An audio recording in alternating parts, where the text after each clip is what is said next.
right, everybody. So we got another episode here for you. Just kind of wanted to do a little brief on exactly what we're delivering here. I've got Laura Anderson on today's podcast, and she is somebody who means a lot to me in this industry. Somebody who is responsible for a lot of the acumen I've got about this market. Sometimes we slip and we stumble along the way of trying to figure things out, and she's always been somebody who's been kind of my rock.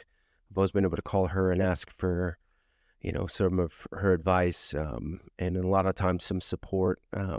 She's been there for a lot of my growth here in the Florida area, and realistically, she's just somebody who is not just a great addition to the industry, but she's probably going to be a vital component. I think that we're reaching a renaissance in the roofing industry, and I think that she will likely be a part of all the changes that are going to happen. She's somebody who knows a lot about this industry. She's on the forefront and has her ear to the ground on everything that's happening, because she's in the trenches just with us. Talking with adjusters, talking with insurance companies and roofers alike. And she is just a tremendous addition to any operation if they were so lucky to have her, as a part of that. But yeah, so sit back and enjoy the episode. Definitely love to get some more people with some similar thoughts on, but today was kind of just opening up and having her just explore some of her world and talk about some of the things that she's done. And just as a testimonial, she's definitely somebody who I would recommend getting in touch with if you're looking for anybody to help out with supplements. She's a magician, a wizard to say the least. So without further ado, I just wanted to introduce Laura Anderson.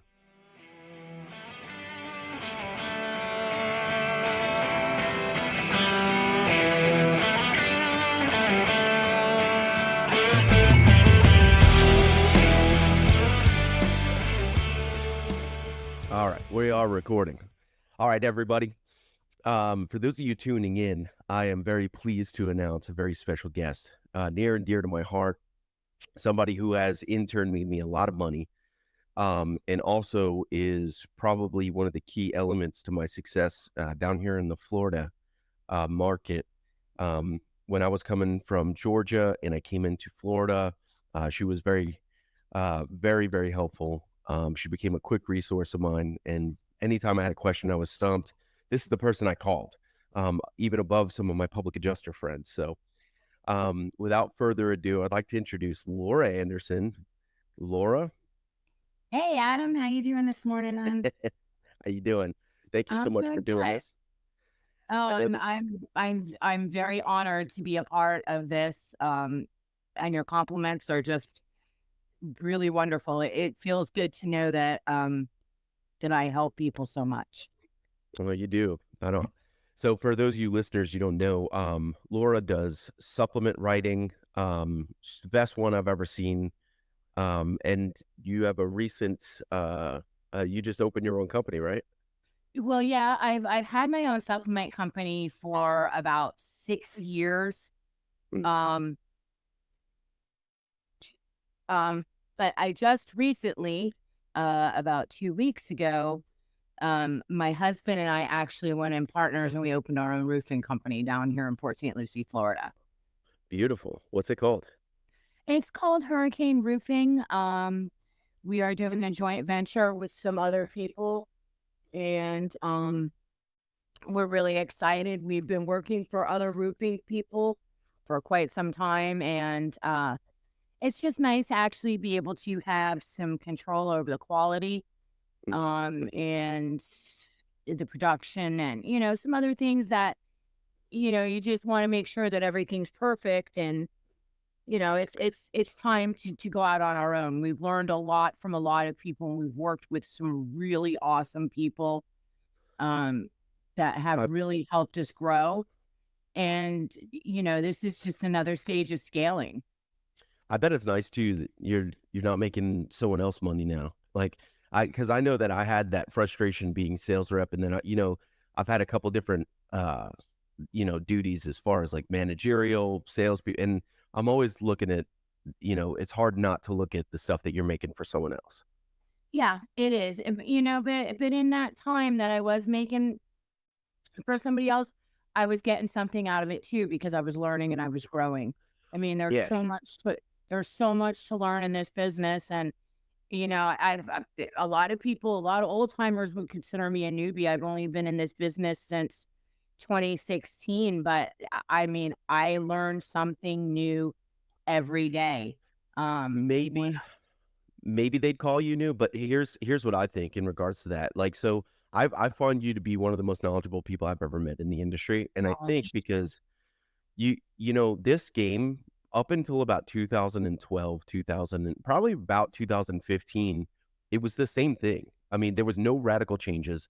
There weren't any real problems with regulations or new laws. I mean, it was easy. I remember doing this in 2012, knocking doors, and people were like, "Oh, what? You can get me a free roof? How does this work?" And everybody was down for it. All you had to do was get them to come open the door and let them like see that you weren't Comcast knocking on the door trying to sell them a subscription. And it was easy. It was like low hanging fruit. And realistically, after what was it, Hurricane Irma, everything yes, changed. yes. So experience like time versus the experience factor. I mean, you've been through it all. I watched you do what you did with Hurricane Ian, and let's talk a little bit about that. Tell me what your experience was with that. Hurricane Ian was a really stressful hurricane, just because people lost so much. It was so devastating, and everybody's stress level was through the roof. And one thing to remember is, insurance is completely different than retail. You can sign me retail to do your roof. I can have a permit within a week. I can have your roof put on within 2 weeks. Right. Insurance is a lengthy process. You have to have patience, but if it's done properly and if it's utilized properly, um, it can basically save you a lot of money. And there's always something that pops up during construction. Yeah. That's just the name of the game. So at least when you have insurance, you're a little more protected because if we rip off your roof and find that half your roof needs to be redecked, you're not looking at getting smacked with an extra $6,000. But in a situation like Ian, everybody was just, I mean, the stress level was extremely high. The insurance companies, especially here in Florida, like the rest of the country, because I don't only work in Florida, I work all over the country.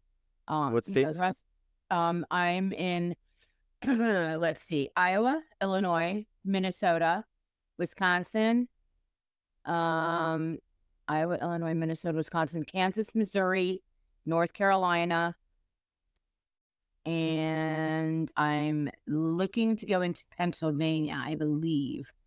So, but those states, most of them have State Farm, Nationwide, Allstate, American Family. They have national insurance companies. Our insurance community of companies here in Florida is much different.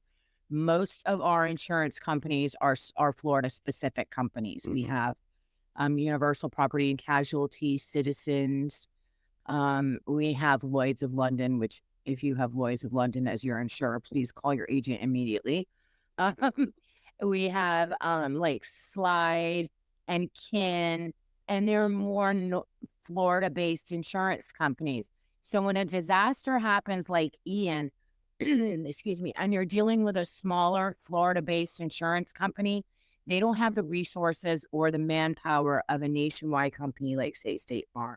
Right. So everything takes longer because Uh, they're just, I mean, I think there were like 500,000 claims that were filed within the first week after Ian.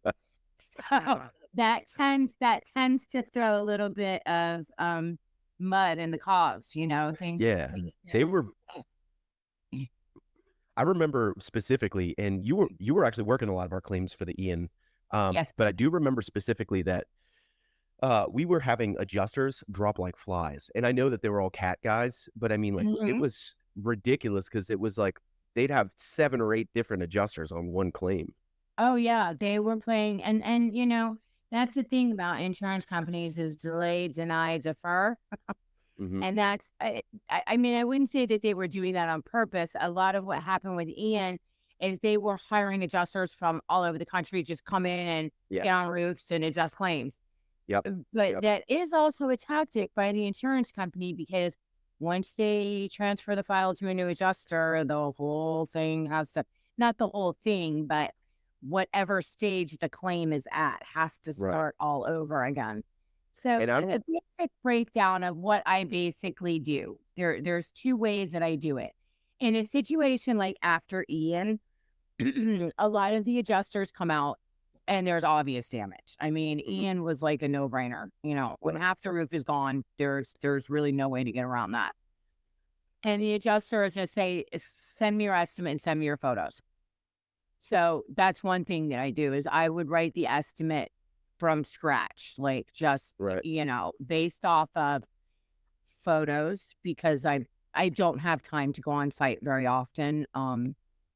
If it's a really special case and if it's somewhere close, I will. But most of the time, I work from photos and from information from my eyes in the field, which is why a well trained project manager or salesperson, whatever, Right. We is had this. is We is had this argument a bunch of times with my salespeople. You were always like, "Honey, why are they asking me to supplement for this? And I have no photos on anything." yeah, photos are vital because you're my eyes in the field. I can only do so much off of Eagle View. But so that's one way that I do it. I just send in my estimate. And that's a pretty easy win because the adjusters already acknowledge the damage. They've Mm. got probably 500 claims in their pipeline. They don't want to have to sit there and figure everything out. I mean, it was a cat 5. They say it was a cat Yeah. 4. We all know it was a cat 5. Would you say that that was like one of the largest losses we've had since Katrina? Like how big in scale was that? Was Michael worse than I that? would say, I mean, that was pretty. I mean, I don't know if you worked Michael. I worked Michael. Michael was pretty bad too. I But didn't. So I was stuck working Florence in North Carolina. I had people leave North Carolina to go work Michael, yeah, but Michael was pretty large, but I would have to say Ian was probably a little larger just because and just because of where it hit. It hit in right. Naples, it hit on Sanibel Island, it Hmm. hit in high income, high dollar areas. Right. Whereas Michael, I mean, it did hit like Mexico City Beach, but a lot of where it hit was rural. So the property value was longer. So I'm not saying that the devastation was less for Mm. Michael, but the dollar amount was less, if that makes any sense, It does. just Yeah. because of the areas that it hit. Yeah. Yeah. And No, that so, makes complete sense. that thing to do. You send in an estimate, you send it to the adjuster. The adjuster's already acknowledged that there's like a ton of damage. He wants to get this off his desk as soon as possible. I want to get it approved soon as possible. It's really easy to come to an agreement. Mm. Other thing I do is when the insurance company sends out an adjuster and the adjuster writes a scope of work, which is Right. basically for people that don't understand what insurance is. A scope of work is the repairs that are approved by the insurance company. They're written out line by line, so there's no misunderstanding, and that's what the insurance company is approving to be repaired. Right. 9 times out of 10, the scope of work is phenomenally short, missing lots of items. Yeah, like 10 line items, right? At Typically. least, I mean, I have, and depending on the roofing system, like uh, I just, I just supplemented a roof cedar shake. I can guarantee you, unless you've been an adjuster for years and years and years, you have no idea what it, you know, Right. they were missing $24,000 off the scope. Oof. So that's what's called a supplement, because what I do is I add in a supplemental line items that are either required by code, and in Florida we have very stringent codes, Mhm. or that are just part of a normal building process. Like, if they approve the flat roof and they approve the shingle roof, well, I'm sorry, but you need to have transition flashing.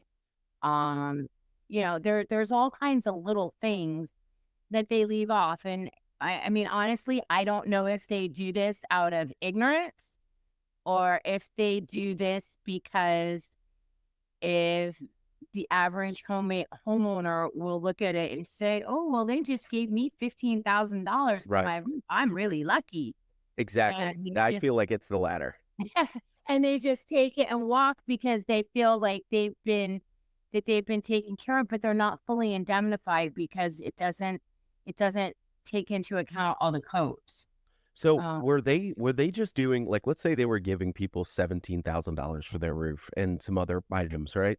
Were they mhm. giving them just quick disper? Because what I saw a lot in North Carolina, and I didn't get to work. I was managerial, so I didn't get to directly work a lot of the claims over in Ian.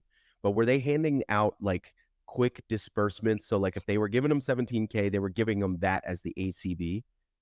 Yes. Okay, because that's what I saw, and I saw a lot of people thinking like, "Oh, cool, now I got this bargaining chip," knowing that there's probably 5 to, $10,000 of supplements on there, but they see that as a lottery ticket. Now they're looking for somebody to do it for 12, you know? Right. And let me tell you, I had some really, really, really, really large supplements during E, and I mean, they were sending out $16,000, and I was taking the claim up to 70 because they were just, I mean, they were churning out these scopes so fast that they were really subpar. And the homeowner, I mean, like people's soffits were missing, their gutters were missing Mm, because the way it ripped out the gutters, there was holes in the fascia. Um, mhm. there's so much more that you really have to dig into, but these things you can't nail a drip edge into a fascia that has holes in it. Yeah. It's not a nailable surface. I went to a So house just yesterday, and it was a woman. She had it was probably 9 by 12 little, like, 29 gauge metal roof over a shed. It wasn't connected to the house, but it was damaging some of the vinyl siding, like the J channel. And she was like, "Well, I just need to get this repaired." I'm like, "Look, she's got an active claim." And I said, "Look, here's the thing. So when you're working a claim, you got to think about everything that's connected, right? It's like yep. connecting the dots, and then eventually you see the whole picture, and it's like, yeah, it's a dragon, you know." I'm like, "Look, you have Yeah. to look at everything that's connected. Just like if you got water in your house, cabinets got soaked, and then it went down to the bottom cabinets. Well, now the grout and then the tile, all of that stuff is now affected because if you put new cabinets in, it's not going to be the same dimensions. It's not going to run flush up against the floor. And if it's continuous, like I went through the whole gamut and just kind of told them, I'm like, look, it's not about what's damaged. It's about what's connected to the damage too." Oh yeah, that's like, I've seen them write, the insurance company write an estimate to prime and paint the walls in the kitchen. Hmm. Okay, well, you have to move the stove out. You got to pull the dishwasher out because, or if you're doing tile, all that stuff has to be moved. It doesn't stop where the appliances start. Right. And a lot of people don't take that into account. All the outlets have to be, the outlet covers have to be removed from the walls. The Right. switch covers have to be removed from the walls. Mm. I mean, these are little items that when people are painting a kitchen, they take into account when they're giving you a quote is, you, Yep. you don't just not paint behind the refrigerator and leave it a different color, And you know? which, well, we've all seen the toilet, the bathrooms where they stop painting behind the toilet. Yeah, But exactly. That's exactly what I'm talking about. So I those are tell all those are all I the was items that I take into consideration because those are the items that the homeowner is going to be charged for. It might not say it in the estimate that they get from their painter, mhm. but the painter is definitely saying in his head when he writes the estimate. exactly. They're not craftsmen. They're assessors. And I tell customers that all the time. I'm like, look, they've assessed the scope of what you're going to be doing at this much, but are they craftsmen? Are you guaranteed that they've put up gutters before, put up roofs before? Sometimes they have, but are they painters? Are they drywall guys? Like they don't. They're just going off of and most of the time it's probably just It's a macros, right? script. It's a script. Well, let me tell you, my favorite, I have noticed, especially with the new hires, like companies like State Farm, they have some old school dudes there, and I love them. I Yeah. can always tell when I am talking to a seasoned adjuster from State Farm, and they're the greatest guys in the world, and they know their stuff. Mm. My favorite story about how these new hires have absolutely no common sense. As I was working a claim in Joliet, Illinois, Joliet has probably the most stringent codes of anywhere that I've worked outside of Florida. Really? It's crazy because the rest of Illinois has nothing, but the Huh. city of Joliet itself is extremely strict. Really? And the city of Joliet requires 5/8 inch decking on any roof that is 24-inch off-center rafters. Doesn't matter. Whoa. It doesn't matter. You can do an overlay, you can remove and replace the decking, but if the decking is not 5/8 inch, you cannot lay one shingle. So I had sent a picture of the rafters to the adjuster at State Farm, and my guy that had gone up in the attic, it's hot in there. He was trying to hurry up and take photos. Well, he had Yeah. taken the photos from the end of one rafter to the end of the other rafter. So it measured 22 inches. So I was explaining to this young lady that the code in Joliet is 24-inch off center requires 5/8. And her response was, well, this isn't 24, it's 22. And I said, they're 2x4s and it's off center. And she says, well, what does that mean? I said, well, if you measure 22 inches between the rafters and they're 2x4s, the center of the 2x4 adds an inch on either side. That makes it 24 inches. And hand to God, she could not understand what I was saying. And she made us go back and take new photos Oh my goodness. because she didn't understand that 22 inches between rafters on 2x4s was 24 inches off center. And this is how I don't understand. And this is a big issue that you run into with adjusters is that's not even construction experience. That's common Mhm. sense. Yeah. And Most people who shop at Home Depot know that. yeah. And when you're trying to explain a situation that has something to do that's as detailed as construction, because I write a lot more than roofs, Mm. people don't understand it. Like they don't get it. And it's really hard to find people that do. And when you do, they are the best adjusters ever. And they're fair because both of us, yeah, I don't look at the adjuster as my adversary Right. because both of us, our final goal is to help the homeowner be fully indemnified to where they were to a pre-loss condition. Yeah. Any good adjuster, that is their goal. Right. Right. That is Most my of the goal. time, yeah, most of the time. I do Right. I know that I get out of the car sometimes and I'm like, I walk up to the adjuster, do my normal, hey, what's up, man? I'm here to help. Anything, let me show you what I found. And then right off the bat, you can normally tell when they're just like, oh man, Oh, you can tell there right away. there was no storm out. I don't know why we're getting on this roof, man. There was no hail out here. I'm like, all right, well, I've got three different, storm data mapping that tells me otherwise. So okay. But Yeah. let's get up there and find out, man. But I've, there are I've had, I've had a couple. Yeah. I'm like, why come out here just for the day rate and a shitty attitude? Like, I don't understand. Like, come out here with an open mind. But I think some people they get that they just I don't know if it's burnout or they get like this negative loop in their head and they just don't like what they do. They don't like the people they're around. And I think it's other shitty roofing contractors that really like I was poison just the gonna well. say the same thing. Some of these contractors, and I've seen it on Facebook, I've seen it on social media.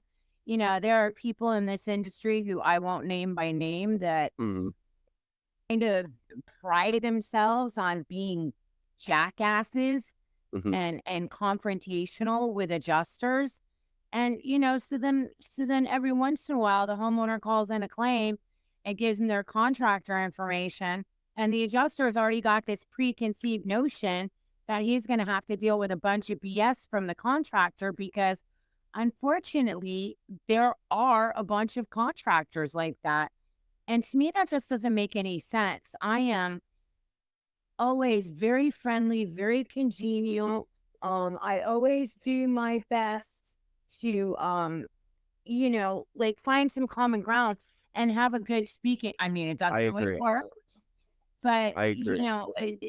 we're both there to help somebody. I'll And say this, and I'm sorry to cut you off, but I have in my phone, probably about anywhere between 50 and 60 different adjusters so do in I. from the in-state and yeah, for different reasons, right? Like you're probably on a better, first name basis with them, but when I meet these guys, a lot of times I get up there, I talk to them about them, their interests and what they're, what they like to do outside of work, and then I'm like, "Oh, hey, check this one out too." Like but I end up talking to a lot of these adjusters. I don't understand the whole tough guy approach. Now, I could be the tough guy if I want to. I could be very imposing and rude and mean. I'm 270 pounds. If I get on a roof with you, I mean, I can make it uncomfortable. But I always know that you definitely get more flies with honey. And most That's of the what time, my if I mom could, used to say. well, Mama was right because I get up there and I build these relationships with these guys. I end up with their name in my phone. I ask them all the time for different pieces of information, like, "Hey, have you seen this? Are you working this area? How does this area look, man? You got any claims going out of there?" And a lot of the times, and actually just recently, I just signed a customer up, and the area that they were in, I was like, "Hey," I was like, "You know what? I think this is so and so's area," and they're like, "Really?" And I'm like, "Oh yeah, I've worked with them all the time." And they're like, "No way." I was like, "Yeah." I was like, I bet you when we get this is going to be so and so. I said, and if that's the case, they're very reasonable. They do a great job. They've been in the business forever. I was like, we want them as a matter of fact. And then they're like, Yeah. okay, well, let's see. And sure enough, that's who it was. And they're like, it's your guy. And I was like, cool. I sent him preemptively. I sent him the roof, the Eagle View, and I sent him preemptively the storm data map. I haven't even had the adjuster meeting. He's already got those two components. Yep. And that goes back to what I was saying about Florida being a different community than the rest of the country. I mean, in the state of Florida, we don't have, all these big national. You end up working with the same people over and over and over again. I know personally, my husband has probably had his top three adjusters on at least 15 claims each, because it's such a small community. They have, for each area, for each district, they have the same guy every time.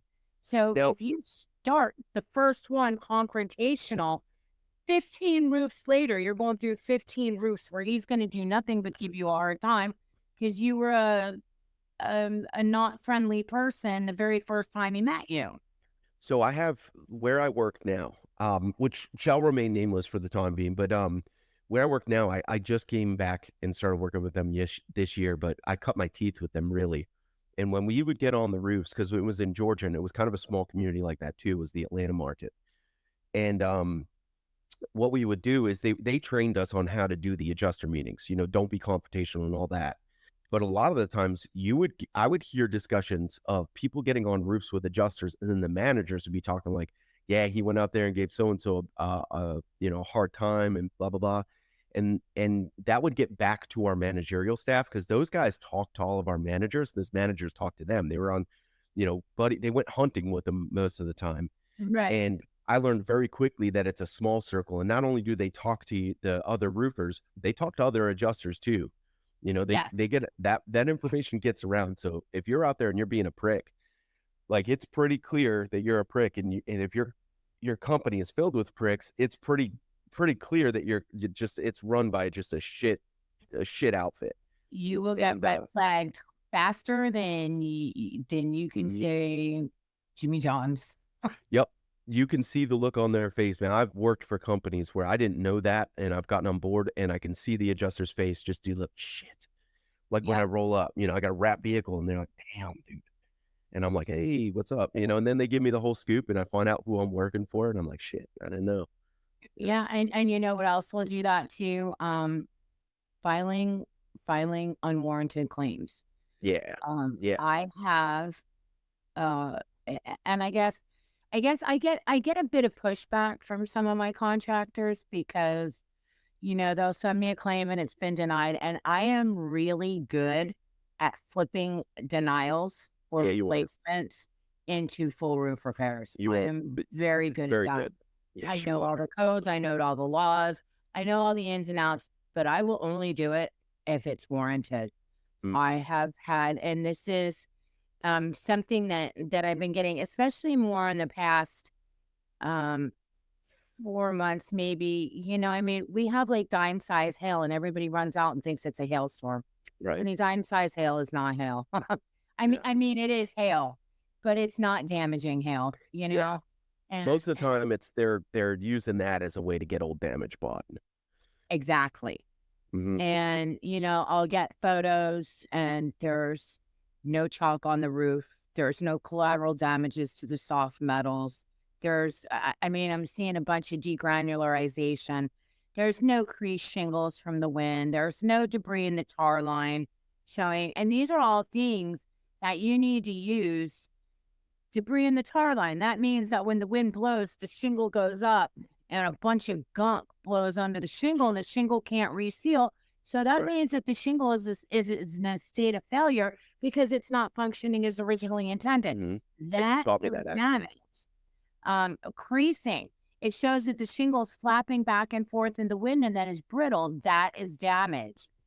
Degranularization is not damage. Mhm. Um, you know, when you see like the very corner of a shingle torn off, it's vandalism.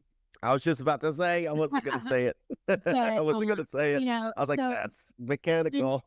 and this I see this more and more, when there's a lull in storms. And I say, I'm sorry, but I am not writing that and sending that in Yeah. because my name is not going on it. Dude, I've had sales reps, and I think you know who I'm talking about, where I'm looking at their photos, and I see all these hard crease lines right at the top of the shingle, and I'm like and uniform. I mean, like, there's 20 of them, and they're all over the roof just like that, and I'm like I had to pull that person aside and be like, "Yo, listen, man, let me ask you something, dude. Have you ever worked a storm before?" And they're like, "No." I'm like, "All right. Well, next time we get a storm, I want you to actually go look at what wind damage looks like. Cause like I can't push these through, dude. Everything that you've got here, Yeah. man, it's sus, dude. Suspect is all hell. Yep. Everything you push through. I was like, it looks like the same storm hit every single one of your houses all over Florida. Yeah. And I won't sign them in because, it's taken me a long time to build a reputation with my adjusters here. And like I said numerous times, it's a very small insurance community. And when I send in a scope, 9 times out of 10, I get an email back that says, "We're in agreement with your scope. Here's the payment letter." And they don't even write a new scope. Um, you know, because they know, number one, I document everything to the sun and back. There's no way they can say no because I've been doing this a long time. I have an arsenal. I have a supporting document for everything, which is everything. You have to Yeah. have the burden of the proof is on the person, is on the contractor, Right. basically. Have you And have you ever heard of the Atlas Chalet? the Atlas Chalet shingle, Yeah. yeah, of course, it's discontinued. Yeah. So I know Certainty has one too. I can't remember I think it was the Horizon, but Certainty Belmont, no, Certainty Carriage House is discontinued. well, there was one that had that like it was the arc. It would look like a dimensional shingle, but it was a 3-tab shingle. Oh yeah, that okay. I know which one you're talking about. Yeah, I can't remember the name of it. So I remember when I was working in the Georgia market, and I would come behind companies like just doing an inspection, doing a bid or whatever, and I would go up there and I'd see, and they adjusters will tell you that that was the highest rated manufactured damage on any other shingle was that one, because if you can Mhm. get one because it was discontinued, then you could get the whole roof replaced, or at least that's the way it was. I don't know if it is now, but Uh, they would I would go up there and I would see all these hard definitive crease lines where the when damage apparently happened. Then I'd go up and I'd do my 20-degree lift and be like, all right, look for mat transfer. I'd find it. And then I would also see, like, as I dropped it back down, all the granules would fall out. And I'd be like, okay. So I'd get down and be like, hey, who was on your roof last? And they're like, oh, so and so. And I'm like, were they there recently? They're like, yeah, just yesterday. And I'm like, cool. Let me show you this. And I'd put a video together of the granules falling out. I'm like, if that happened when they said that this happened, there should be no granules left in that area. But the fact that they're falling down just tells me that. I was like, plus I got the mat transfer, but I'm like, this tells me that this was done by somebody, not by a yes. storm event. Yep. And we've all seen the videos of the going around the internet of the guy hitting the garage door with a sledgehammer, trying to create hail damage to a garage door, and it's just Yeah. There was a guy I watched a YouTube video, it was years ago. It was just like I was looking for tutorials for some of my sales guys, and there was this one group, I don't know if it's still up or who it was, but they were walking around with this I think one of them was pretending they were special needs, and then one of the other guys actually had this like foam bat with him, and I'm like, why would he be carrying it? And then it dawned on me, I'm like, oh shit, he's going up there, and that's what he's using to create hail damage, is he's hitting the roof with that foam bat. Now I don't know if it works. I've never manufactured hail. Never manufactured a thing in my life, and to this day I will not. But I was like, why else would he have it? You know? yeah, and that goes back to the some of the attitudes of some of the adjusters.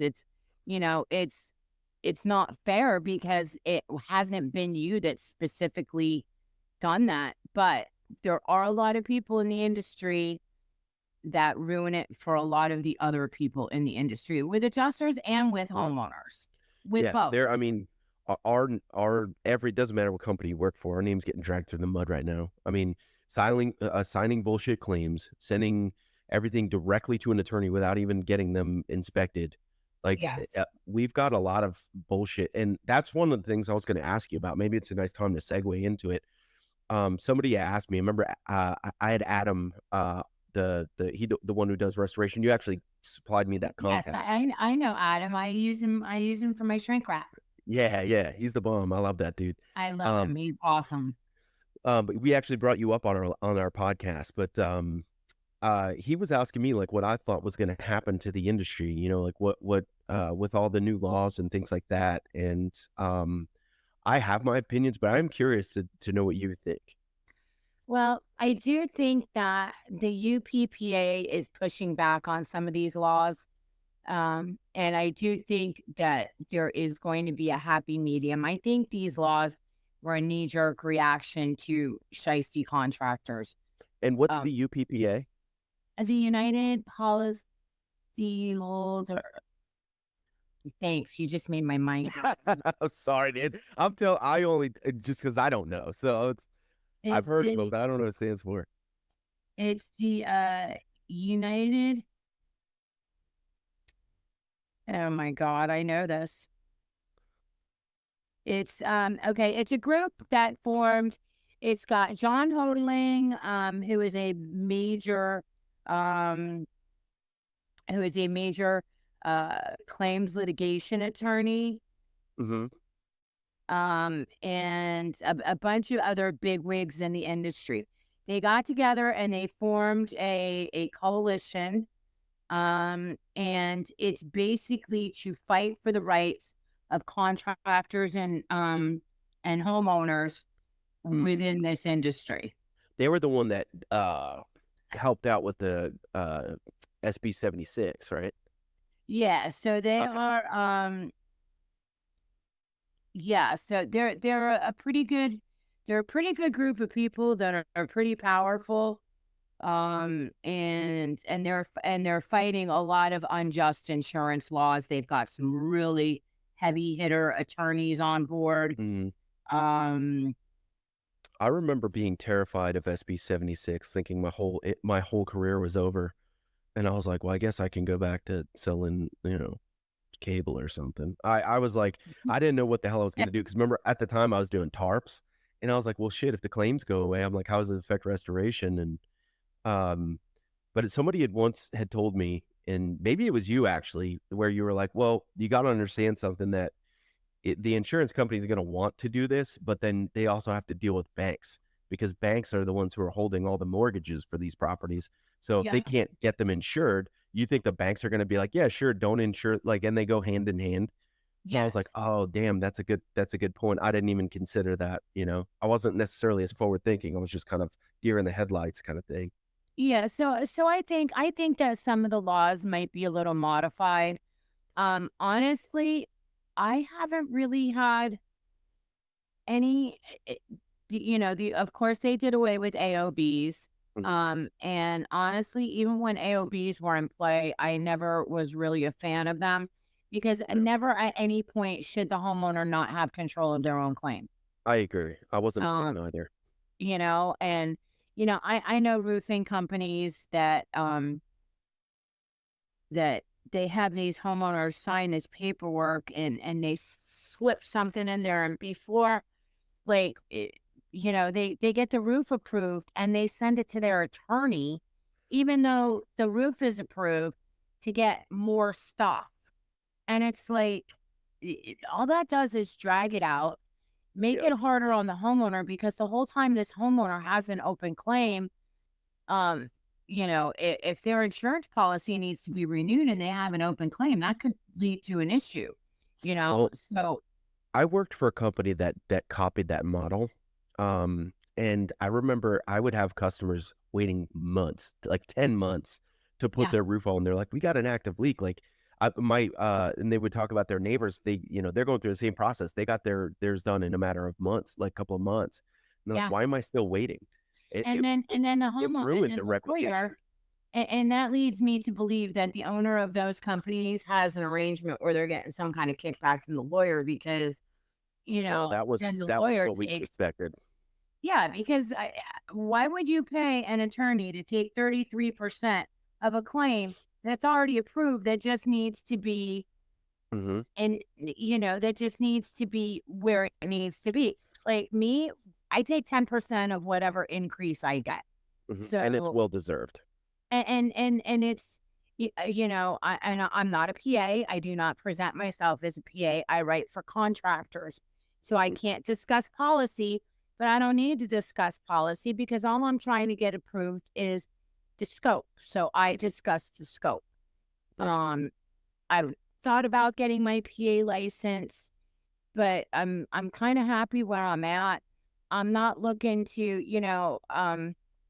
and then PAs, unless it's a disaster situation. So, like after Hurricane or Ian, for the next year, for 1 year from the date of loss from Hurricane Ian, PAs were only allowed to take 10%, I but remember. they take 10% of the total RCD. Mhm, They don't mhm, take 10% of what they increased. right. So I had a situation. I mean, this is a winner chicken dinner. I had a situation. We had a homeowner, and and this wasn't even a Hurricane Ian claim. This was prior to that, and I dropped the ball on this one. This is completely my fault, and I have no problem taking responsibility for bad judgment. Mm. They had approved 15,000 for the roof, and it just wasn't enough. I couldn't even build it for 15,000. It just and the insurance company just was giving me a hard time. I had a lot on my plate at the time. I was trying to build my business. I was working with contractors all over the country. So I just figured we had come across this PA firm that was begging me for business. I mean, like calling me all the time. So I figured, what the heck, let me give them a try. Right, So keep in mind, they already approved 15,000 for the roof. right. So I sent it to the PA. The PA worked it for like I don't know, maybe 6 weeks. Mm. And then the PA sent it to his attorney.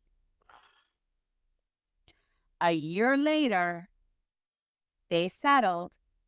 The attorney took his fee. The PA took his fee. And you want to know how much my homeowner got? How much? $15,000. Oh, It took a year, and they did not get him one penny more because they took their fees, and my homeowner got screwed. dude. And So I will tell you, now that I have opened my own roofing company, he will be getting a roof for $15,000 because it was my bad and I take full and complete responsibility for it. And it doesn't matter to me. I do not let my homeowners down. no, that's huge. That's huge. And I shame mean, on that public adjuster. Like, really, like, shame on them, because in all honesty, if that was the case, at the very least, they should have taken their fee and like deduced it. Like, they should, yeah. or reduced it. I mean, but they shouldn't have. They should, at under no circumstances should have they left them holding the pail like that. That's bullshit. Yeah. Or if anything, they should have spoken to me about sending my client to their lawyer because I have a lawyer and my lawyer rocks. Yeah. So I don't Yeah. need anybody but him. And he has done. I mean, since Hurricane Ian, that was what not even it's about 18 months ago now. No, it's like We're 21 coming up on months. the 2 year. We're coming up on the Yeah, 2 year. 2 years is in September. 3 months, so it's been 21 months. He has probably closed 30 claims for me, Mm, like big. I only send big claims like tiles, yeah. stuff like that. Um, Pretty much everything else I can handle. But he's closed about 30 claims, and they've all been significantly large claims. I love my attorney, but I know when to I know when to send it to the attorney. I know when it's like, okay, my homeowner needs to get this done and get it done now, and this is above my scope of work.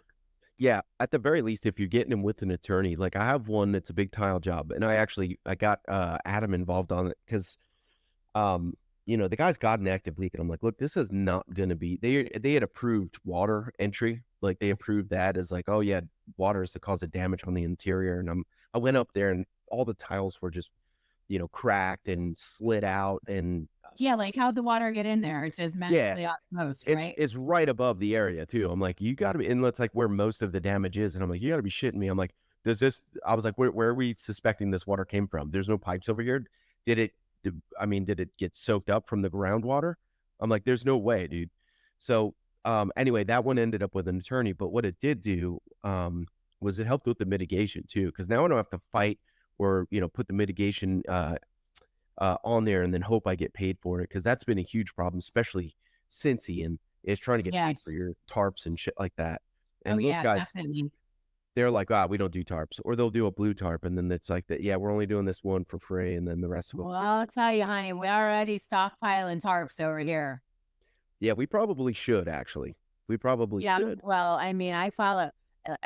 I hate national media, Mm. so I don't really watch any news or anything. But man, I love Mike's weather page. I do watch his. Yeah, I'm on his Facebook. That's how I'm watching basically what's happening. I don't know if Yeah. I saw this accurately, but it looks like there's 3 storm systems that are starting in the Atlantic already. Yeah, well, they said that this is going to be the most active in history, and our water temperature degrees in May. Well, today's the first day of June, but in May, they were 91 degrees, which is what it normally is in August. Hmm. And Yeah, it feels like August. oh my goodness, it is hot. Um, so we have all the markings for a perfect storm system. Not that I want that. Hmm. But business wise, I would never. I hope we get a couple small storms just for the sake of I have a bunch of people who are right there, but they're not there yet. Right. Because my husband is extremely honest. He will go out and he'll inspect people's roofs and he'll be like, we could do one of two things. We can do a retail or we can wait until you have another storm because I'm not filing a claim on your roof. I mean, if you Yeah. think about it, I got a marble notebook filled with names like that. These people that think that they're doing these homeowners a favor. Okay. This is the problem with that. You are calling in a roof that is old and worn. Okay. The insurance company that you're calling it into is the one holding the policy on this roof. The adjuster comes out and sees that they're looking at this old ass worn out roof with no storm damage, and they put a little black tick, and they go back and they tell the underwriting division that this roof is at the end of its useful life, but that it's not storm damaged.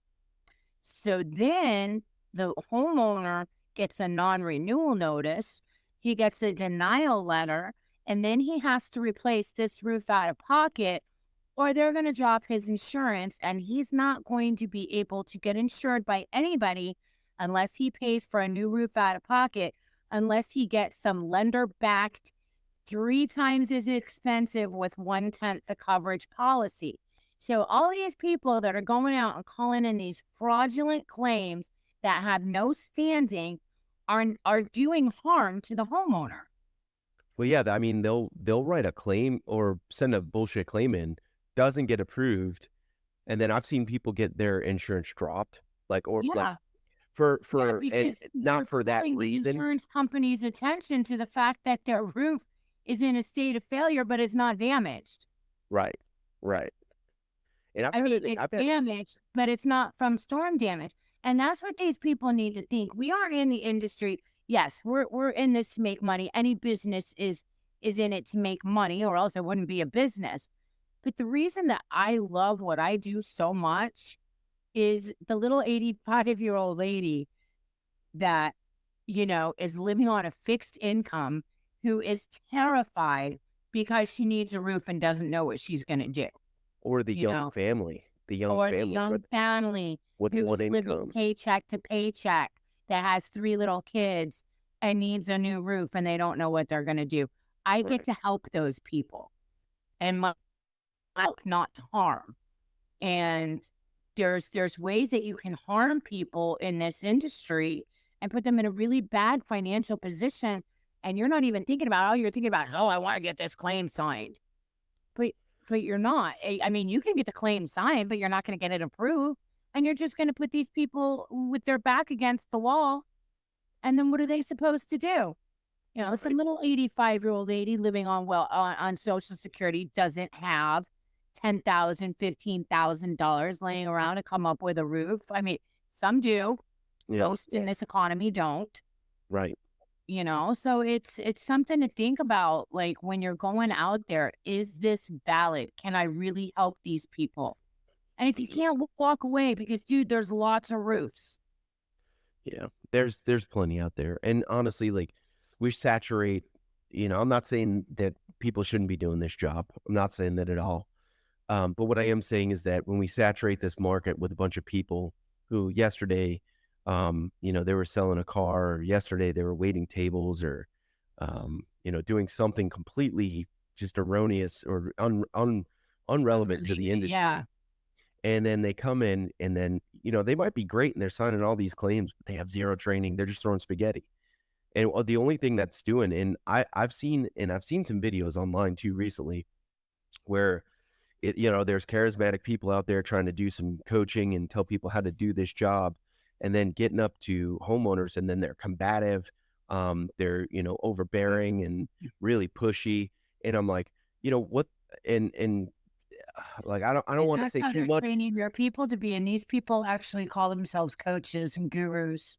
which is bullshit. Because here's the thing, man, like that fucking ruins everything that we're trying to do. And with Yep. everything that we've got, all the chips stacked against us right now, do we really need that negative publicity? Do we really need people's? Because it's not just us that's seeing that. It's anybody fucking talks about roofing. Is now like you talk about like, oh, I need a new hair dryer, and all of a sudden, and watch, I'll get some. I'm gonna get fucking ads on Instagram for a new hair dryer. Oh my God. Yeah. People are going to see those advertisements, or at least bring them to those pages where they're going to see that same sales tactic, and they're going to be like, see, oh, fucking right, all the time, all along it was a scam. And we don't need that bad publicity. What we need is people out there sharing the good moments, and that's one of Yeah. the reasons I wanted to start this podcast, was so that we can have some of the best minds like yourself sitting down in a forum where we can talk about and brainstorm. That's why if you look at my logo, it's a light bulb with a flame on it, because I want to ignite ideas on how to make like things better in this industry and get some of the best minds that do what we do or have some sort of stakeholder position in our industry, to have them have an opportunity to have their voice heard, so that people are like, oh, I don't have to be a piece of shit in order to make money here, because you really don't. You can honestly be a good and I don't care what your religion is, but I'm a Christian and I work with Christian values. So everything I do in the first thing that I think about is like, okay, am I doing the right thing here? Is this the Christianly thing to do? Right? Is filing this claim the best thing to do for this homeowner? Because if it isn't, Exactly. then I need to find another solution, or walk them towards the best path. And I have walked away from jobs that I know people have come behind me, got them approved. And, I drive by and I'm like, good for them. I'm glad that they got the roof, but I know how they got that roof and I wasn't going to be the one that did it. Yeah, no, we won't do that. And let me tell you, the best feeling in the world is when you see a homeowner who they were just like, I mean, I've been on the phone with people and they're like, my homeowner's insurance has doubled. I need this roof. They're gonna drop me. I don't know what to do. And then at the end of the project, their deductible's $1,500 and they've got a brand new roof, and they're just so appreciative. Mm. And that is the best feeling in the world. It really is. I mean, I'll tell you you, know, honestly, since I've started kind of getting stronger in my faith, and this is, I've always been pretty religious. I think you know that about me, but over the last like 2 years, we've gotten real close um, to our religion. And one of the things that I noticed is the more I act like that, the more people were referring me. The more yep, people were. I was at work in my jobs, which is something I always did, always asking for referrals, which is something I did. But now I'm at the point where I don't actually really need to work or like ask for referrals. People see that in you. When they see that you're genuinely yep, trying to help them, they see that and they're like, I want that for other people. I know this guy's yep, going to go that extra mile for me, and I want him to do that for my friend. Everybody's going to need a roof at some point. You know what I yep. mean? That's how you build your network successfully. And people ask me all the time, like, how are you getting your business? What are you doing? Are you out there knocking all day? And I'm like, dude, I've knocked the door in 3 months. I really haven't. Yeah, neither has my husband. And then, of course with my supplementing, I mean, he's got the best of both worlds because he has my services at the drop of a Mhm. finger. But I am pretty much all over the country. I My estimates are extremely, extremely out detailed. Um, you know, I add F9 notes to just about every line item that isn't on the original estimate. And it's Mm. pretty cool because we have a little assembly line going on here because I'm trying to scale, I'm trying to grow my business. Um, after Hurricane Ian, I had kind of pared down the amount of contractors that I was working with Mhm. because I think at the height I had like 13 contractors. And then after Ian, I mean, it was just so busy. I felt like I couldn't serve everybody to the best of my ability because there were so many Ian claims coming in. Yeah. Yeah. You actually didn't you post up? You were like living bi-coastally. Yes. I Folks went that and I rented a house on the west coast of Florida in Cape Coral mm, for a year. And I was going back and forth and back and forth. And the funny thing is, before Hurricane Ian hit, we went and bought because we were going to go on site. I was going to start traveling the country and going on site with some of my people in the Midwest because half the people that I work with, I've never actually met in person. So we bought this huge RV, right? This thing is like yeah. a monster rolling mansion. And we were going to be out in Illinois and Arizona and actually spend some time on site. And, Larry was going to kind of travel just because I was just like getting over Florida a little bit. Mhm. I'm kind of a nomad and I've been here for a minute in the same spot. I'm with you. So I wanted to move, not Where move. where are you from originally? Well, I was born in Jersey, but I grew up in West Palm Beach. Oh, okay. All right, that So makes sense. I've been in Florida since I was 5, and that was a few years ago. So, uh, You're what, 20, you're 26? Is that what? oh yeah, something like that. Um, but anyway, so we had just bought this monster RV. We're getting everything ready to get up and rolling, and then Hurricane Ian hit, and I was like, well, it doesn't make sense for me to leave Florida now. Mhm. Like the hurricane of the century. So, and I couldn't bring my RV over there because there was so much debris, Yeah. and everybody that was moving out of their house was staying in RVs because their houses were destroyed. So, Yep. we actually never ended up doing that. We rented a house in Cape Coral, and I was going back and forth for a year, Mm. um, which was an experience. But in that time, I had dropped quite a few of my clients because I felt like I couldn't service them to the best of my ability because I was overwhelmed. I mean, there was just, there were days, Adam, I think from October to January, I was writing estimates 7 days a week from 7 o'clock in the morning till 11 o'clock at night. Jeez. I was churning out probably 30, maybe 40 estimates a day, That's insane. and it was just, I was really just, and I couldn't do it. So, I finished out some of the claims that I was working on for my other contractors, and out of respect for them, it wasn't that I had to sever the relationship because I couldn't handle the volume. Right. That's a lot of volume. I'm not talking, 20 claims a week. I'm talking 50 claims a day, and I was starting to fall behind. Well, So, props to you for making that, because I mean, for two reasons. One being that there are a lot of companies out there that they don't care. They're gonna churn and burn it. It doesn't matter the quality of product. They're just gonna, but yeah, just give us. We can handle it. We can handle it because it's just bottom line for them. You know. yeah. Well, I So don't turn props to you and for burn. that. I follow up. I don't just write estimates. I send them in. I get them approved. Like, I'm Mhm. dealing with the adjusters. I'm making the phone calls. I'm following up. Then I send I it to remember. CPG. Then I got to follow up and make sure the money's released. From the time that that claim is sent to me, I own it until the last penny is in a check. I Like, remember. I do it all. So now that, Irma is slowing down a little bit. Well, Irma's pretty much, I'm sorry, not Irma, Ian. Um, so now I have open space. Yeah. So now it's like I'm on the other, I'm like, okay, now I need to get some work. And so I'm out there, I'm trying You're to put my you're name gearing out up.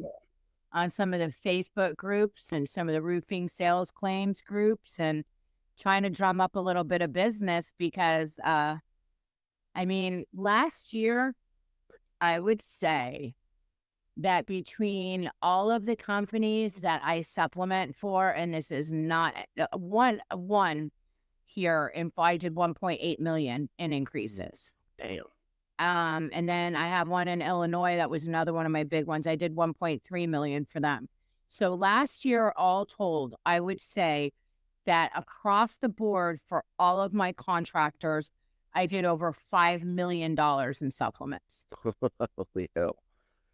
Damn. I have some claims. I just did one the other day. It was a cedar shake. I took it from 70,000 to 94. That's a big increase in profit for the company. How did you and I know a little bit about it, but I don't think we've ever gone in at length. But how did you get into this? Well, it's kind of a funny story. I used to work for Gina Del Medico, who is, anybody that's in the industry knows who Gina Del Medico is. It's Anthony Del Medico's sister. Yeah. Anthony Del Medico is the founder of Win the Storm, Hmm. and she used to own a small bookkeeping company. Mm. Well, I was a deli manager at the fresh market, working my ass off. And I live in Port St. Lucie, and the Fresh Market was in Wellington. So I was getting up at 4 a.m. every day and driving an hour and 15 minutes to work Damn. and working 12-hour days and driving an hour and 15 minutes home to be the single mom of 3 teenage boys. Oh, shit. My youngest was doing horribly in school. I was never there. I was always working. I basically missed 60% of their teenage years. But that's what I had to do. Yeah. It was just me and my 3 boys. And so I met Gina, and she offered me a job doing bookkeeping. And I figured the money wasn't as good, but it was 10 minutes from my house. And I could spend more time with my kids, and Yeah. my kids really needed it at the time. They were starting to struggle because I was just never there. I think there's a lot of top producers in our field that myself included all deal with that. Like I watch I feel like sometimes I come home and I'm like, damn, did he get taller? Is she, she's using a whole different vocabulary. I'm like, how did I miss this? Yeah. So, so I took the job, and it was, just, and Gina's company, GLD Management Services, what she does is she's back office support for contractors. She's been with Anthony from the beginning. She knows how to scale a business. I remember talking to her. Remember you gave me her number, and when I was starting that one company, I was looking for somebody who could basically take over from contract signing to basically production. She is amazing. She provides services from just basic bookkeeping to production, permitting, and I mean, she knows her stuff. She also helps a lot of people start up. She has, she's done this. She used to travel around with Anthony and open roofing companies. She was pretty reasonable on the price too. You knew who I was working for. I couldn't get them to budge on it. But what she was asking was like, it would have been nothing in the scale of things. And she's probably forgot more about roofing than half of the people that are supposed to be roofing gurus that I've met have ever known. I mean, she is extremely knowledgeable, and She was very savvy. Yeah, I mean, yeah. I mean, so I was doing bookkeeping for her in her business, and then Hurricane Irma hit. And when Hurricane Irma hit, her and Anthony decided to go and open a roofing company. I mean, so we went into Orlando. Anthony owned a home in Orlando, so we used that as corporate housing. And Orlando was the perfect ground zero. And if there's one thing that I have learned, especially after Ian, is you never want to work ground zero. Really? Better to work around the edges. So it was really, really great. And I just started out as the office manager for the roofing company. And there was a guy that was working with us. His name's Garrett Toby. He is a really, really good salesman. He used to own his own company in Georgia. He now works for, I think, Premier Roofing out of Ohio, and they do some of the most beautiful roofs you've ever seen, copper, custom slates. I mean, this guy is really the shit. And he started teaching me how to supplement, because he was like the I would say managing partner. And he was just so busy helping everybody else. So he started teaching me how to supplement. And I started supplementing all of his claims and started supplementing everybody's in the office's claims. And I just started reading insurance scopes and started asking a lot of questions.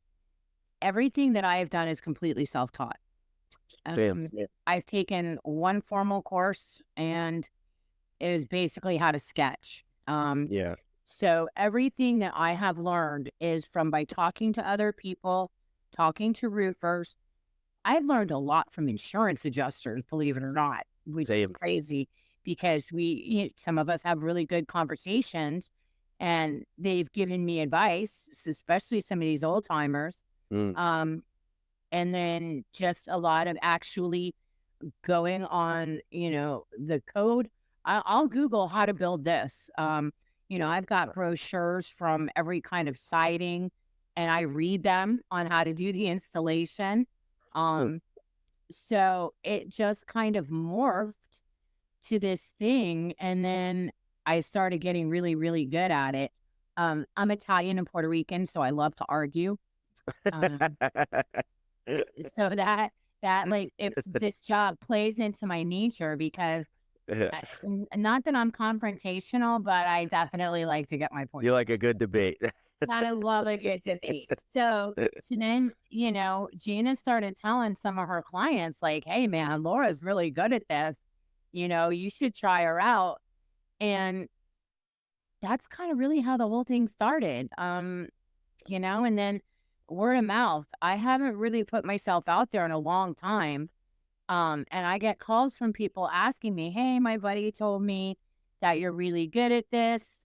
Um, you know, and so I've got a pretty good client base now, but I need one or two more heavy hitters, the people Yeah. that are going to be sending me 10 to 15 claims a week, you know. Yep. That's the kind of work that I like to do because people that are doing that kind of volume get the jobs that I like. And those are like the siding jobs or the Mm. asbestos or the fun stuff, Yeah. Yeah. the stuff you don't see every day. Well, I could tell you this. I mean, I can't praise what you do enough. I always, anytime somebody brings it up, I'm like, I got a great one. I got a great one. She's probably the best. I need you. You need to call her. I've given your number to public adjusters, to restoration companies who I had a couple of, and I might even end up having them on. But I've had them. They're like, I'm like, who's doing your supplements? No, I'm like, oh man, I'm writing myself. I'm like, dude, just stop what you're doing right now and call this Yeah, person. when they're small and starting out, that kind of makes sense. But when they get any kind of volume starting to come in, it's not worth it because the amount of time. So I have a process. When something comes in, my first assistant, he's been with me for like 5 years now. Mm. He takes it, he goes in, he compiles the photo reports, pulls the best because photos are extremely important. Mm-hmm. To the point where I've actually like started creating documents for my contractors, like Mm. a photo checklist, because a lot of these contractors don't understand, like they're on the roof, they see but they don't understand what it takes to write an estimate. Right. And how important every single act of that house is. Like, Mm-hmm. just because we're only building the roof doesn't mean that I don't need pictures of the exterior. I need to see, if there's access for loading, if it has to be hand loaded, if it has to be ladder vatered, all kinds of stuff. So Right. he'll take it, he'll put together the photo report, and he'll take the initial scope of work, and enter it into Xactimate, and make any changes that he sees right off the bat that he notices. Right. Then it comes to me, and I sit there and I fine tune it to the penny. Like I get every single thing that is valid and warranted added. I make sure all my F9 notes are correct. I make sure that I have pulled all the codes and all the documentation that supports it, including photographs, manufacturer's installation instructions, even to the point where, if there's no ventilation on the roof, I run it through a ventilation calculator, print out the report. I add ventilation to the roof because it's Do you important. use the Lamanco site to do that? No, I actually have one-click code, Oh, okay. and it Interesting. I has didn't know it did that. it has weather reports, it has address specific code reports, it has ventilation calculator, it has ice and water calculator, it has lots of stuff on there. But so then I pull all that together and then I send it to the adjuster. That goes on a spreadsheet, and from the 7th business day from when it was sent in, My other assistant, who comes in and she's very nice and sweet and has a very pleasant voice, start calling adjusters. So it's kind of Good like cop, bad cop. it's kind of like an assembly line. Joseph will enter it into Xactimate. I'll fine tune it, compile it, send out a long professional email with everything, all the documents included in it, and then Ann calls and starts following up. The great thing about that is most of the time she'll call and say, "Do you have any scope that has been updated since the date of?" And if they say yes, she gets them to just send it, and I don't even have to deal with them. Well, And then if there's any discussion, I just jump on the phone. Um, and that way I'm not wasting my time for phone calls that don't require any kind of debate or any kind of conversation. Um, and it just moves along much easier. So we have a pretty good setup here. It's not huge. I don't want to be huge. Um, I've had a couple offers from some of the large, well-known companies that you see at like all the trade shows and stuff. yeah. And I think I lasted for like 2 weeks with one of them, and it was just such a churn out. Like they just didn't care about the homeowner at all. They wouldn't take a claim under $100,000. I mean, Damn. that's not me. I want to help everybody. So I'm small, um, but I can handle good volume, and I care about what I do. And I care about the people that are behind the claims.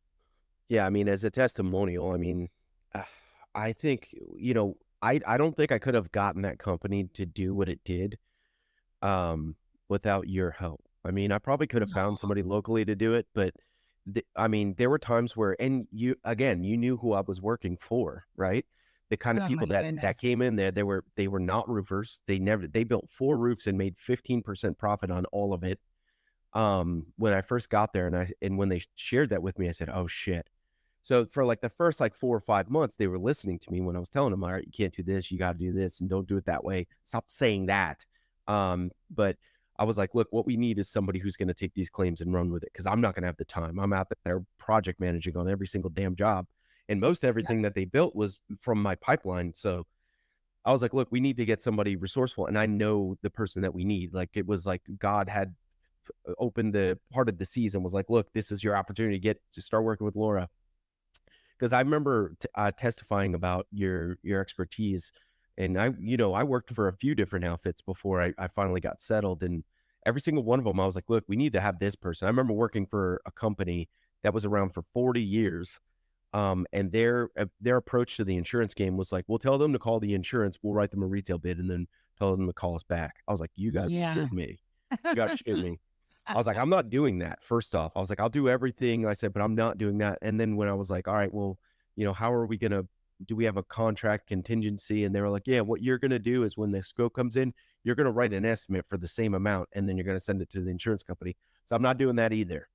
I'm not doing that. So, Yeah. No, I mean, and they wouldn't listen. None of them wanted to listen. And so I finally got that opportunity to work with you. And when I plugged you in, I mean, not only was it the best decision that they could have made from a business standpoint, it was the best decision I could have made, because when they stopped listening, because eventually they think they know what they're talking about because they know some of yeah, the basic shit. yeah, they started making money and they forgot how they started making money. Yeah, they forgot what brought them to the dance, but you were always there to keep them in check. And I remember he'd get on the phone with you and he'd leave because he was about to get fucking humbled.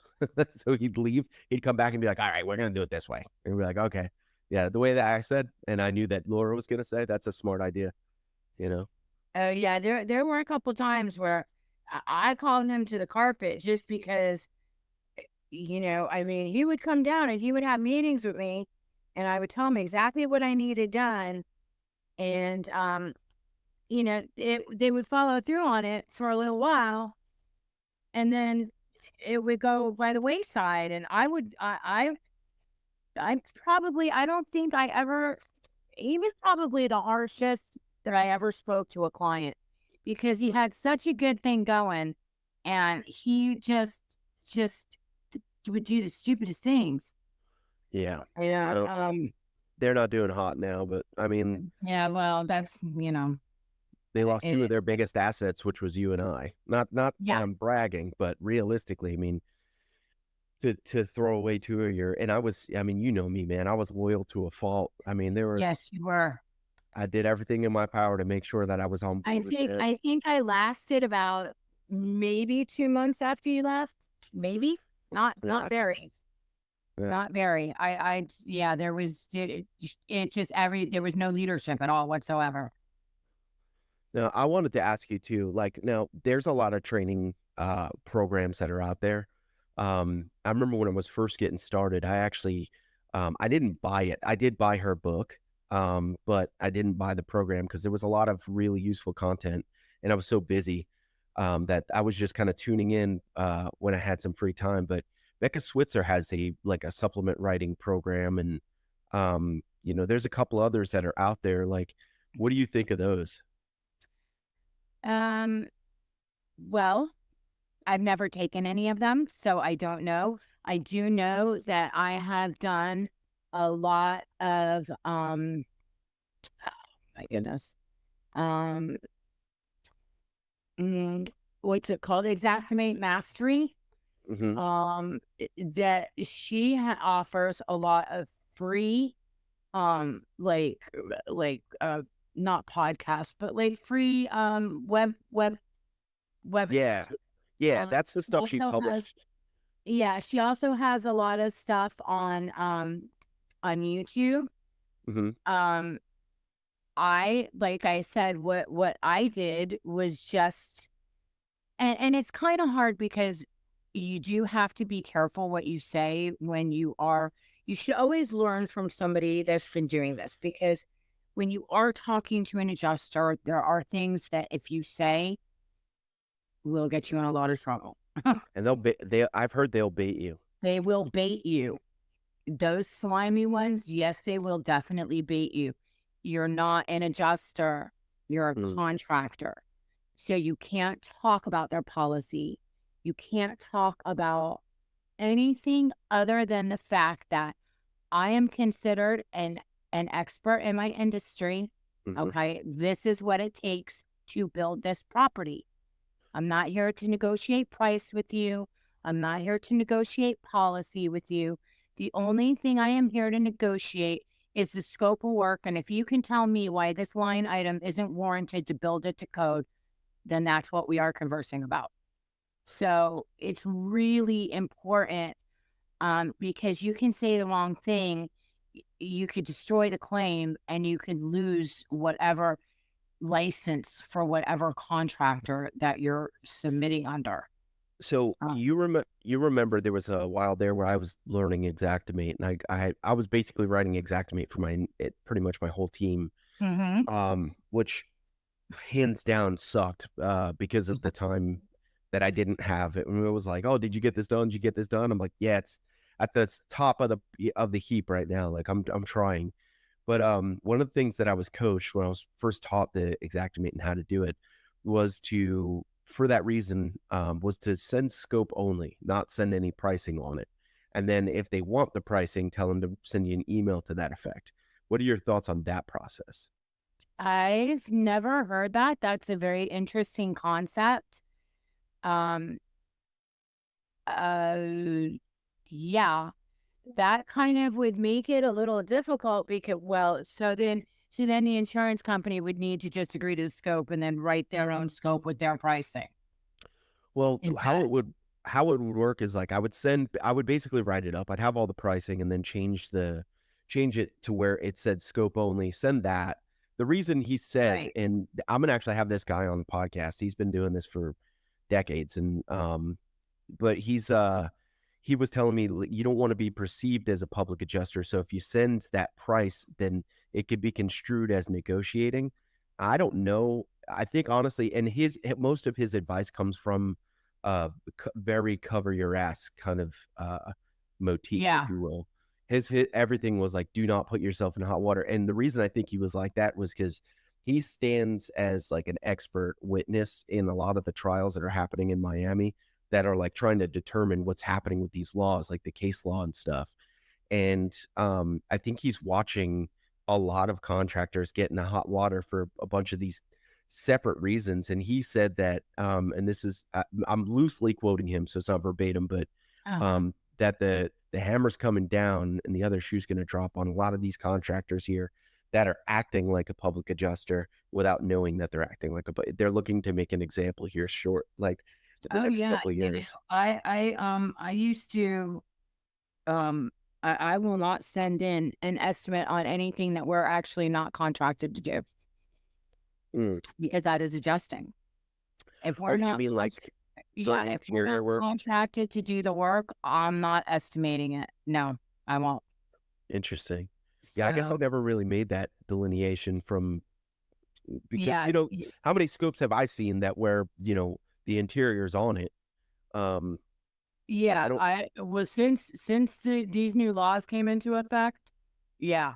Now if the interior is on it and I have a GC license, I'll keep the interior to where it is because a lot of times we contract the interior back to the homeowner anyway. A lot of interiors, it just makes more sense for the homeowner to do it themselves. They can go down, buy a thing of kills, paint their own ceiling, and save. You know, Yeah, there's less liability. They're not worried about content manipulation because, I mean, if Yeah, they get paint on their couch, they know they did it, so it's less of an, exactly. you know. But But I I had. mean, well, Go ahead. honey, I'm sorry. I was going to say, sending in a scope with no price is actually a very interesting concept. Um, because then the insurance company is going to write up their scope and it's going to have the price and all they're basically agreeing to is the scope. I've never heard it before, but I might actually try that just to see how it works. I couldn't tell you based on experience. Like I couldn't tell you if it was good or not. Again, deer in the headlights situation. Every time I did one, I'm like, damn, I need Laura. I wish we could just. But the problem is, I mean, when you're working for a lot of contractors, sometimes they're fucking cheap, man. And I get it, like they want to preserve margin, but I'm like, look, you're paying your people shit. You're getting all the you don't pay them on supplements. You're getting all these supplements. You got me wearing fucking 10 hats. Like, how much money off this claim you trying to Well, get? I mean, think about this. If I take a $10,000 claim and I add $3,000 to it, Right. $3,000 in my grand scheme of things is not a big increase. Hmm. But on a $10,000 claim, Yeah. that's a 30% increase. That is huge when it comes to profit margins. And that's I think that was probably I don't think I've ever even seen them that small when you were doing my Yeah, supplements. and let me tell you, getting a $3,000 increase on a $10,000 claim is harder than getting a $10,000 increase on a $50,000 claim Hmm. because the bigger the claim, the more stuff they miss. Right. So on a $10,000 claim, and that's pretty much my average increase is anywhere from 25 on just a regular roof. My Right. average increase, I would say, okay, where's my little sheet here? I was just Is gonna ask, do you between do spreadsheets to keep track of that stuff? Oh yeah. Oh yeah, I have a spreadsheet for every single contractor that I work for. Mm. And then what I also do is then every quarter I send them a quarterly report. That does two things. It makes um it makes them be able to keep track of their AR Mm. and their and where they're at with everything. And then it also gets to show them how valuable I am to the company.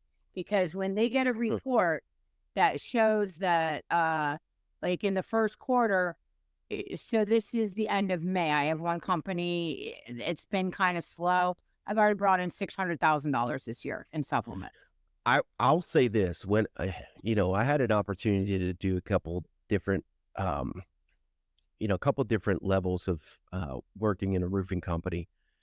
And one thing I realized when I was doing that startup, um, that it was all about connecting components. And because you had just said like this gives them an opportunity to see how valuable I am. Like I don't know about at what scale that, that view from the top becomes irrelevant where they can't see that. But I will see, like, the second that I plugged you into the whole conversation, and you became that key component there, everything changed from this might not work to we're fucking doing this. Because the level of just knowledge, and you're so well rounded that you've been in, just like me, you've been in several different facets of a roofing company, from managerial to sales. I know that you've sold too. Yep, Um, I have sold. there's like so the ins and outs of so many different, like, dynamics of what that, like, what a roofing company like is offering, that plugging you in was like I said, I don't think we could have done what we did if you weren't involved. So, I mean, I can appreciate there's probably some that are a little bit more atypical and they need to see that on a spreadsheet. But I mean, just from the knowledge perspective, because how many industries or how many roofing companies have you started working for where everything's fucked up? Nothing they're doing is really right. They're breaking a bunch of laws, but I don't know if they're open to listening to it. But I know that I have gotten, I've been employed by, companies where I'm like, we're not supposed to be doing this at all. I know Yeah. we're not. And I don't know if they know that, but do I address this now? This has become the elephant in the room. Like, do I bring this up, or is my job now at risk if I do? Like, Yeah. I have come in and I have helped change some really important processes, which makes me feel good. But I mean, believe me, I absolutely, I love what I do. I get to help companies grow. I get to help homeowners, and I get to work from home. mhm. So I unfortunately no longer have like a dining room or anything because I have a staff of 3, so I have a bunch of desks and filing cabinets and no more dining room table. But whatever works. Well, So you got this new roofing company. What are you looking to do with it your first year? Like, I mean, not just volume, but I mean, like, how many people are you looking to hire people? You gonna keep it small? How, I'm looking. Well, we have, of course, my husband. Gina is doing all the production and the back office stuff. mm, I am, of course, dealing with all the supplementing and contracts. And I have my staff that, of course, is going to be support. Because they work for me. So if I need them to switch from the consulting company to the roofing company on one day a week, then that's not an issue. yeah, We're looking to hire maybe 1 or 2 salespeople. I do not want to be the biggest. I have no interest in scaling till $10 million a year. mm, I've seen a lot of small local companies that were really great companies just change their goal and lose what made them special. yeah, Um, I'm looking to, if we build 10 or 15 roofs a month, I will be more than happy. I want it yeah. to be small. I want it to be personal. And I want quality over quantity.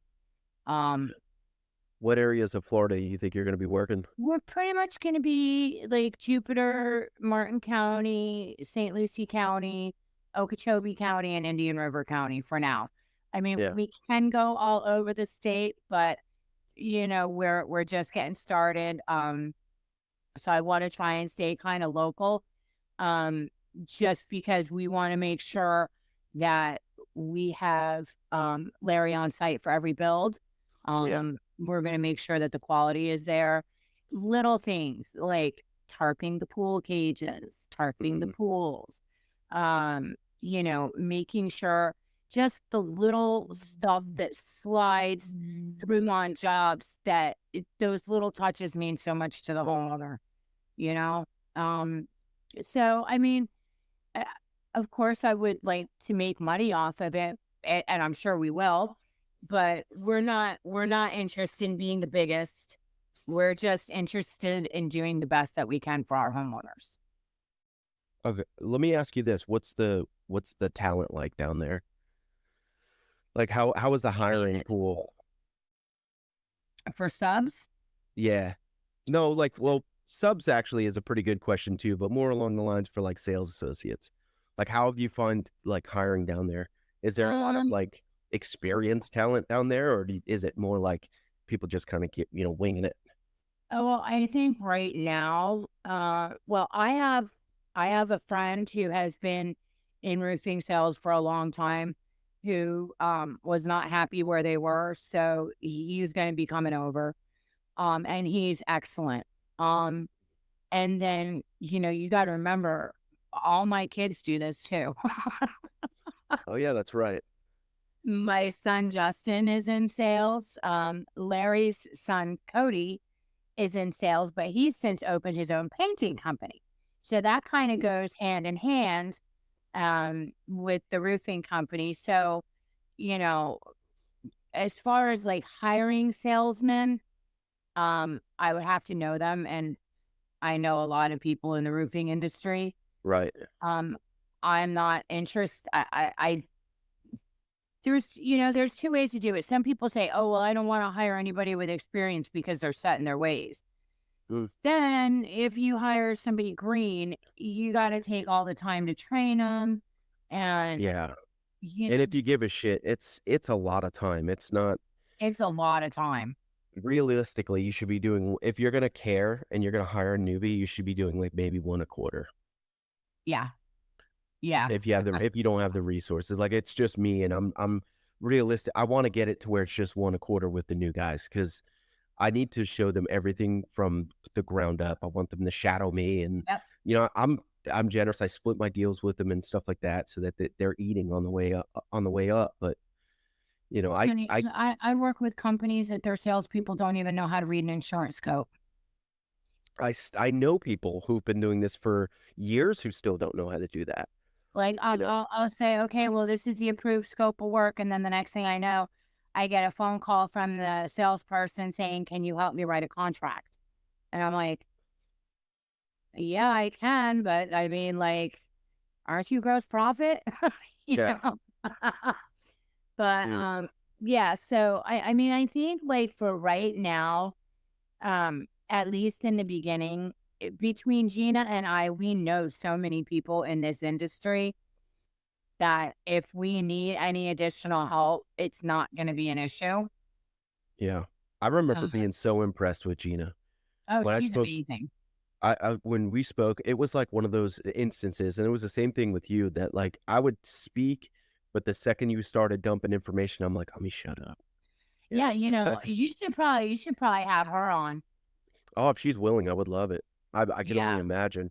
yeah, I mean, she's amazing. She is.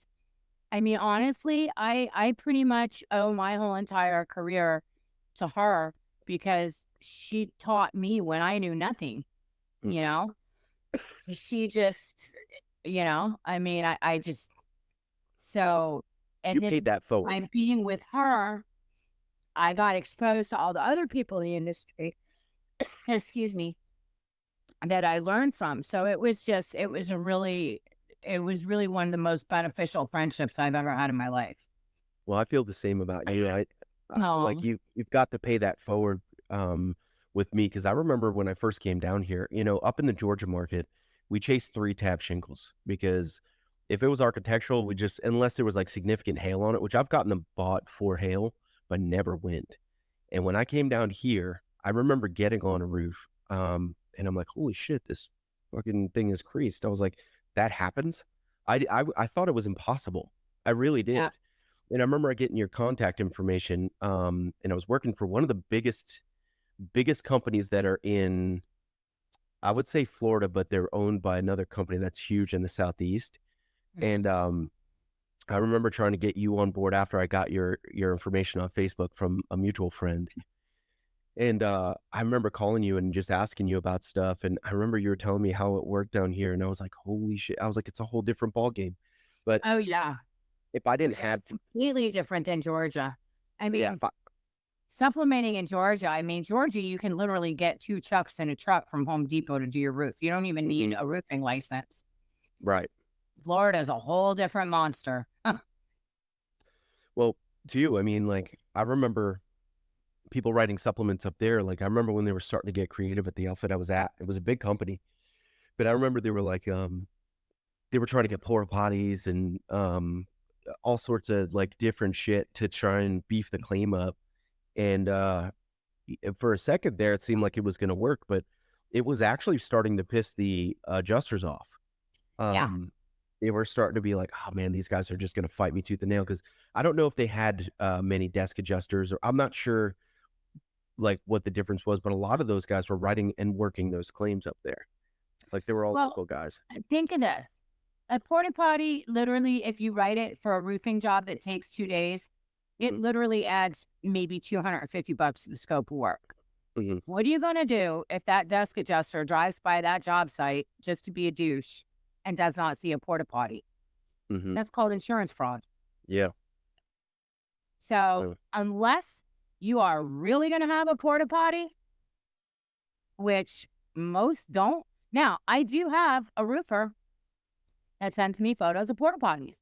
He follows OSHA guidelines there is supposed to be a porta potty and there is supposed to also be a hand washing station. huh. He follows OSHA guidelines. And guess what? Because it is OSHA guidelines and because I can provide photos showing that they pay for porta potties. But Interesting. if I don't have a contractor that sends me photos, and then I have contractors that don't normally use porta potties, Mm. but when the job is a significant job and we're doing roofing, siding, soffits, gutters, and it's on a country club, Yeah. then I have photos, and then it all depends on the job, and it It- depends. But if you're not actually going to use it, don't write for it. right. And there were companies that were doing it. Now here's the kicker though. I mean, those were 1 day jobs every time up there. Most of the time, I mean, in a 60 square job I've seen done in 2 days, but Oh, uh yeah, because you don't have giant inspections and yeah, stuff like we do they were down here. so that's why most of the adjusters fought them on it. They never really got it approved because they were doing pre-subs on it, trying to get the porta potty approved beforehand. But the thing is down here it's more warranted, and I've seen like there's some dumpster companies where they have the porta potty attached. It's like a Yeah, dumpster I've and the seen that. porta That's potty. actually pretty cool. It is pretty cool. But I will say this, I always wondered, I'll get on site and I'm like, where are these guys pissing? Because I know that we had an incident one time where there was a crew, it was a big debacle because one of the crew, I guess, had the runs and rooster tailed up the siding of one of the homeowners. And they came out there, and then one of the, wasn't my job, but they came out there, and the homeowner was hosing it off the side of the house. And they're like, why the hell didn't you have a porta potty here? And Holy also, shit. yeah, you're not verbatim, like, yeah, pun Yeah. intended. Well, I have had jobs where people have sent me like backyard cameras of guys pissing in their bushes, which is never a good thing. Yeah. But Sometimes they're understanding. They're like, yeah, I get it. then on the other hand, you know, how many homeowners really want a porta potty plunked down on their front yard? Yeah. Yeah. So it's like six in one hand, half a dozen in the other, Mhm. because our jobs is sometimes in the state of Florida. If you're not in a place where they do virtual inspections, you can tear off that roof, dry it in, and wait 2 weeks for an inspector to come out to do the dry in. Yeah. Yep. I'm I had one in Melbourne, and it was it took a week to get that inspector out. yeah. So does the homeowner really want a porta potty sitting in their front yard for a week? Yeah, probably not.